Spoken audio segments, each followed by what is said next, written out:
Movie का start एक लड़के निक और उसके दो फ्रेंड्स को दिखाते हुए होता है। उन फ्रेंड्स में एक लड़की थी और एक लड़का था और ये तीनों असल में MIT के स्टूडेंट्स थे। निक की फीमेल फ्रेंड 1 साल के लिए कैलिफोर्निया शिफ्ट हो रही होती है, इसीलिए उसके दोनों फ्रेंड्स उसके साथ एक ट्रिप पर निकले होते हैं। इसके बाद हमें दिखाया जाता है कि आज से कुछ साल पहले निक की लेग्स बिल्कुल ठीक हुआ करती थी, लेकिन फिर किसी बीमारी की वजह से उसकी लेग्स कमजोर होने लगती हैं और इसीलिए उसे अब वॉकिंग स्टिक यानी बैसाखी का इस्तेमाल करना पड़ता है। फिर एक दिन ये तीनों रास्ते में एक होटल में स्टे करते हैं, जहाँ पर निक को नोमैड नामी एक हैकर का मैसेज आता है। असल में इस हैकर ने कुछ टाइम पहले MIT के सर्वर को हैक किया था, जिसमें इन तीनों को उसने फंसाने की कोशिश की थी, लेकिन किसी न किसी तरह ये लोग बच गए। और जब निक और उसका फ्रेंड चेक करने लगते हैं तो वो इनके पास एक अजीब सी मेल भेजता है। इवन वो इनकी फीमेल फ्रेंड के लैपटॉप को भी हैक कर लेता है। असल में ऐसा करके वो इन्हें परेशान करना चाहता था, इन्हें उकसा रहा था वो। फिर वो दोनों फ्रेंड्स उसका पता जानने के लिए उसकी लोकेशन को ट्रैक कर लेते हैं और उसकी लोकेशन एक जगह निवाडा में आ रही थी। अब इस बात से वो दोनों काफी खुश हो जाते हैं, क्योंकि उन्होंने भी उसी रास्ते से ही गुजरना था, तो जाहिर है अब इनका काम आसान हो जाएगा। सुबह होते ही वो अपनी गाड़ी लेकर निवाडा के लिए निकल जाते हैं। रास्ते में ये लोग एक गैस स्टेशन पर रुकते हैं, जहाँ पर हम देखते हैं कि निक की फ्रेंड काफी अपसेट है, क्योंकि वो समझ रही थी कि निक उसे कैलिफोर्निया भेजकर खुद से दूर करना चाहता है। तब निक उसे बताता है कि मेरी लेग्स ठीक से वर्क नहीं कर रही, जिसकी वजह से मैं बैसाखी यूज कर रहा हूँ और कुछ टाइम के बाद तो मैं व्हील चेयर पर आ जाऊंगा, इसीलिए मैं तुम्हें अपने साथ रख कर तुम्हारा फ्यूचर खराब करना नहीं चाहता। तब ये सुनकर निक की फीमेल फ्रेंड काफी दुखी हो जाती है और रोने लगती है। फिर ये लोग उस हैकर यानी नोमैड की लोकेशन के लिए निकल जाते हैं, लेकिन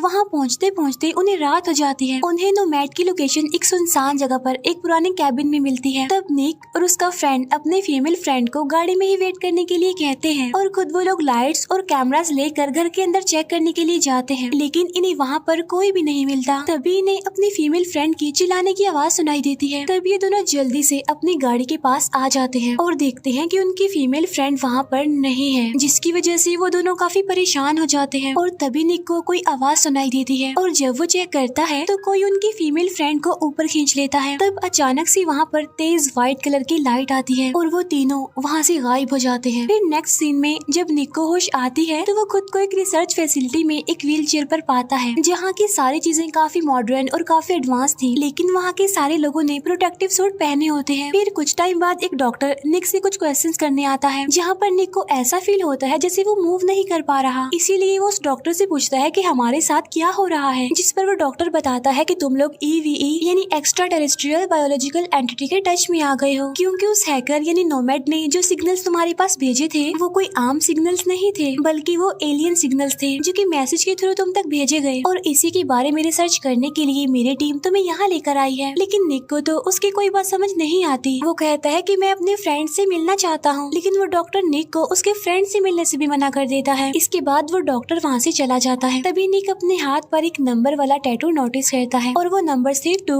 3, 5 और 41, लेकिन इसके बारे में निक को कुछ भी समझ नहीं आता। और तभी उसे एक दूसरे रूम में शिफ्ट किया जा रहा था। तभी उसकी नजर एक घड़ी पर पड़ती है जो कि 12:30 पर रुकी हुई थी। इसी बीच निक को एक रूम में अपनी फीमेल फ्रेंड बेहोश पड़ी हुई दिखती है। तब उसे देखकर तो निक और ज्यादा परेशान हो जाता है। फिर थोड़ी देर बाद वो डॉक्टर फिर से उससे मिलने आता है, जहाँ पर वो निक से बड़े ही अजीब सवाल पूछने लगता है, लाइक तुम्हारे पास 10 उंगलियां हैं और तुम अर्थ से बिलोंग करते हो, यानी तुम जमीन के रहने वाले हो। तब निक को यहाँ पर कुछ समझ नहीं आती कि वो इतने इजी और सिंपल से क्वेश्चंस क्यों पूछ रहा है। फिर वो डॉक्टर निक को उसके कैमरा में रिकॉर्ड की गई वीडियो भी दिखाता है, जिसमें वो एक ट्री के पीछे एक एलियन को देखता है। तब ये देखकर निक काफी शॉक्ड रह जाता है और जब निक अकेला होता है तो उसे अपनी मेल फ्रेंड की आवाज सुनाई देती है। असल में निक का फ्रेंड उसके साथ वाले रूम में होता है। निक का फ्रेंड उसे कहता है कि ये लोग हमें यहाँ से बाहर जाने नहीं दे रहे हैं और मुझे मेरी बॉडी में कुछ अजीब सा फील हो रहा है और मेरे ख्याल से ये लोग यहाँ हमारे ऊपर कोई एक्सपेरिमेंट कर रहे हैं, लेकिन निक को ऐसा कुछ नहीं लगता। फिर नेक्स्ट डे वो डॉक्टर फिर से निक के पास आता है उसका टेस्ट लेने के लिए, जहाँ पर हम देखते हैं कि निक का ब्रेन अब पहले से काफी फास्ट हो गया है। तब ये देखकर वो डॉक्टर स्माइल करने लगता है और उसे देखकर ऐसा लग रहा था कि शायद वो किसी मिशन में सक्सेसफुल हो गया हो। और जब निक अपनी फीमेल फ्रेंड को देखने जाता है तो वो वहाँ रजिस्टर से एक पेज ले लेता है और अपने रूम में आने के बाद वो इस जगह का मैप बनाने लगता है। है क्योंकि वो वहाँ से निकलने का कुछ प्लान कर रहा था और इस बारे में वो अपने मेल फ्रेंड को भी इन्फॉर्म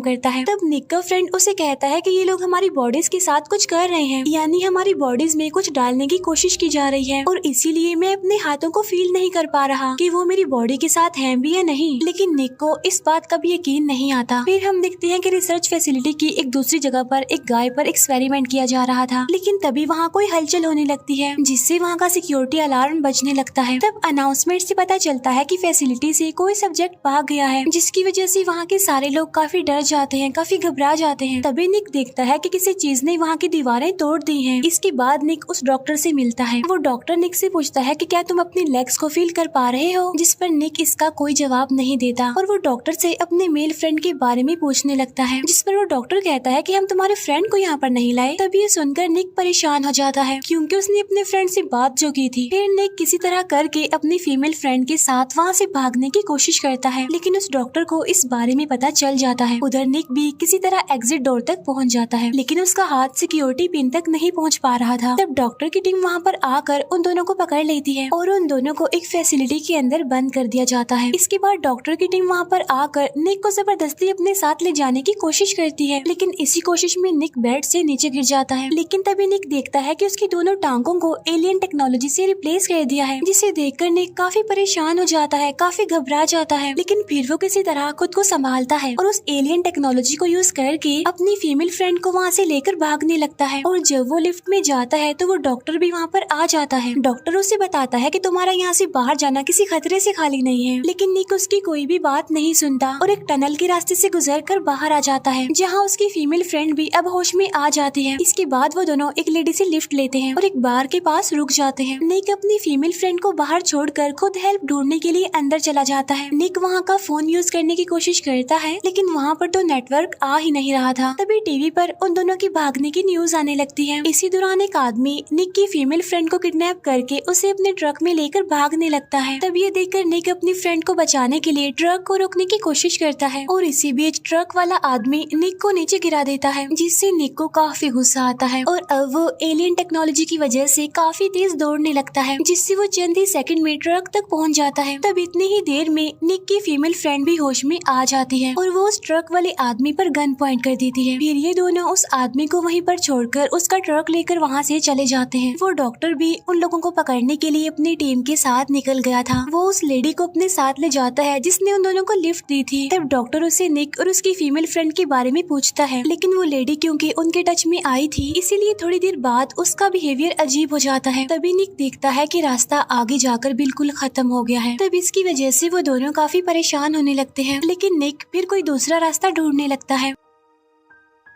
लेकिन फिर दोबारा से वो वहीं पर आ जाते हैं। निक को वहाँ पर एक पुराना सा विजिटर सेंटर नजर आता है और तब ये दोनों चेक करने के लिए उसके अंदर चले जाते हैं, जहाँ पर उन्हें इस जगह का मैप मिल जाता है। लेकिन अजीब बात ये थी कि उसमें सिर्फ एक ही रोड था। फिर वो दोनों आज की रात वहीं पर गुजारने का डिसीजन लेते हैं। तभी उन्हें ढूंढने के लिए मिलिट्री के कुछ लोग वहाँ पर आ जाते हैं, जिसकी वजह से वो दोनों छुपने लगते हैं। तभी उन दोनों को वहाँ पर अपना मेल फ्रेंड भी मिल जाता है, जो प्रोटेक्टिव सूट पहनकर वहाँ पर छुपा हुआ था। इसके बाद डॉक्टर ट्रक वाले आदमी से मिलता है और वो उससे निक और उसके फ्रेंड के बारे में पूछता है, लेकिन वो आदमी भी अजीब बिहेव करने लगता है क्योंकि वो भी तो उनके टच में आ गया था। तब इसी वजह से वो डॉक्टर उसे शूट करके मार देता है। दूसरी तरफ निक अपनी फीमेल फ्रेंड की नेक पर वही नंबर वाला टैटू देखता है। तब निक का फ्रेंड उसे बताता है कि ये लोग हमारे ऊपर कोई टेस्ट कर रहे हैं, कोई एक्सपेरिमेंट कर रहे हैं और इस टाइम हम एरिया 51 में हैं, क्योंकि हमारे ऊपर जो नंबर्स हैं यानी 2, 3, 5 एंड 41 उन्हें प्लस करने से 51 बनता है। अब एरिया 51 असल में यूएस की टॉप सीक्रेट मिलिट्री बेस है, जिसके बारे में कहा जाता है कि वहाँ एलियंस होते हैं जो कोई सीक्रेट प्लान बना रहे होते हैं। लेकिन निक ये सब कुछ मानने को तैयार नहीं था। निक का फ्रेंड उसे ये भी बताता है कि मुझे ऐसा फील हो रहा है कि शायद उन्होंने मेरी बॉडी से कुछ निकाल लिया है। फिर वो निक को अपना हाथ दिखाता है, जिसे उन लोगों ने एलियन टेक्नोलॉजी से रिप्लेस कर दिया था। फिर नेक्स्ट डे ये तीनों ट्रक लेकर फिर से उसी रास्ते पर निकल जाते हैं, लेकिन थोड़ा आगे जाते ही मिलिट्री चेक पॉइंट आ जाता है। तब निक का फ्रेंड हालांकि ट्रक को लेकर भागने की कोशिश भी करता है, लेकिन वो लोग एक बड़े पिलर को ट्रक में फंसा देते हैं, जिससे उनका ट्रक ना तो आगे जा सकता था और न ही पीछे, जिसकी वजह से वो तीनों वहीं पर फंस जाते हैं। तब निक और उसकी फीमेल फ्रेंड को बचाने के लिए निक का मेल फ्रेंड मिलिट्री के सिस्टम वाले रूम में घुस जाता है। वहाँ जाकर वो उनके सिस्टम को हैक करने लगता है, लेकिन मिलिट्री उस पर फायरिंग करने लगती है, जिससे वहाँ पर ब्लास्ट होता है और निक का फ्रेंड काफी इंजर्ड हो जाता है। ब्लास्ट की वजह से ग्लासेस और सिस्टम भी टूट चुका था, इसीलिए वो सिस्टम के साथ कुछ नहीं कर सकता था। यहाँ पर निक का फ्रेंड खुद को सेक्रीफाइस करने का सोचता है और वो फायरिंग का सामना करते हुए ट्रक के पास पहुँच जाता है और वो बहुत ज्यादा इंजर्ड भी हो गया था। साथ साथ उसकी पावर भी अब पहले से काफी कम हो गई थी। तब वो निक को ट्रक में जाकर बैठने के लिए कहता है। निक अपने फ्रेंड को वहाँ पर अकेला नहीं छोड़ना चाहता था, इसीलिए वो काफी इमोशनल, काफी दुखी हो जाता है, लेकिन मजबूरन उसे अपने फ्रेंड की बात माननी पड़ती है और ट्रक में जाकर बैठना पड़ता है। फिर निक का फ्रेंड अपनी बची हुई पावर से उस पिलर को तोड़ देता है, जिससे निक ट्रक को वहाँ से निकाल कर ले जाता है। तब निक के फ्रेंड को सेक्रीफाइस होता देख वो काफी इमोशनल, काफी दुखी हो जाते हैं। ये दोनों अभी यहाँ से कुछ दूर ही गए होते हैं और एक ब्रिज को पार कर रहे होते हैं, लेकिन तभी सामने से वो डॉक्टर अपनी मिलिट्री के साथ उन्हें घेर लेता है। तब ये देखकर निक काफी परेशान हो जाता है, लेकिन अब वो लोग उनके टायर्स को पंचर कर देते हैं, जिससे उनके ट्रक का काफी बुरा एक्सीडेंट हो जाता है, जिसकी वजह से वो दोनों काफी इंजर्ड हो जाते हैं। फिर एक हेलीकॉप्टर वहाँ पर आता है और वो निक की फीमेल फ्रेंड को वहाँ से ले जाते हैं। निक भी खुद को संभालते हुए उठ खड़ा होता है। ये देखकर वो डॉक्टर समझ जाता है कि अब निक अपनी पावर को कंट्रोल कर पा रहा है। डॉक्टर निक से कहता है कि तुम अपनी फीमेल फ्रेंड तक नहीं पहुँच सकते और तुम ह्यूमन और एलियन टेक्नोलॉजी का परफेक्ट आउटपुट हो, जो हमारी सबसे बड़ी अचीवमेंट है, सक्सेस है। तभी निक उस डॉक्टर के नाम को ध्यान से देखता है, जिसे उल्टा करने पर वो नोमैड बनता है, जिससे निक समझ जाता है कि वो हैकर कोई और नहीं बल्कि ये डॉक्टर ही है। तो वो डॉक्टर निक को कहता है कि मैंने ऐसा इसलिए किया क्योंकि इसमें तुम्हारी ही गलती है, क्योंकि तुम ही तो मुझे यहाँ पर ढूंढने आए थे। यहाँ पर निक अपनी फीमेल फ्रेंड को काफी याद करके गुस्सा हो जाता है और इमोशनल भी, जिससे उसके एलियन टेक्नोलॉजी वाले सुपर पावर एक्टिवेट हो जाती है, जिसकी वजह से वो काफी फास्ट सुपर स्पीड से दौड़ने लगता है। लेकिन तभी अचानक से वो एक इनविजिबल वॉल से टकरा जाता है, जिसके अंदर जाते ही वो एक अलग ही दुनिया में चला जाता है और तभी वो डॉक्टर भी वहाँ पर आता है और अपना हेलमेट उतार देता है। यहाँ पर ये चीज रिवील होती है कि वो डॉक्टर कोई इंसान नहीं था, बल्कि वो भी रोबोटिक एलियन था, जिसका सिर्फ फेस ही इंसानों जैसा है, बाकी पूरी बॉडी रोबोट जैसी। तब ये देखकर निक के होश उड़ जाते हैं। तब ध्यान से देखने पर निक को पता चलता है कि वो किसी रिसर्च फैसिलिटी में नहीं बल्कि एलियन स्पेसशिप में है, जिसका नंबर 2, 3, 5 और 41 है, यानी कि एरिया 51। इसके बाद हमें वो पूरी एलियन सिटी दिखाई जाती है और उसके पास ही एक दूसरी एलियन सिटी भी होती है। असल में वो गवर्नमेंट का एरिया 51 नहीं था, बल्कि उन्होंने एलियन स्पेसशिप को ही एरिया 51 का नाम दिया। और यहीं पर ये मूवी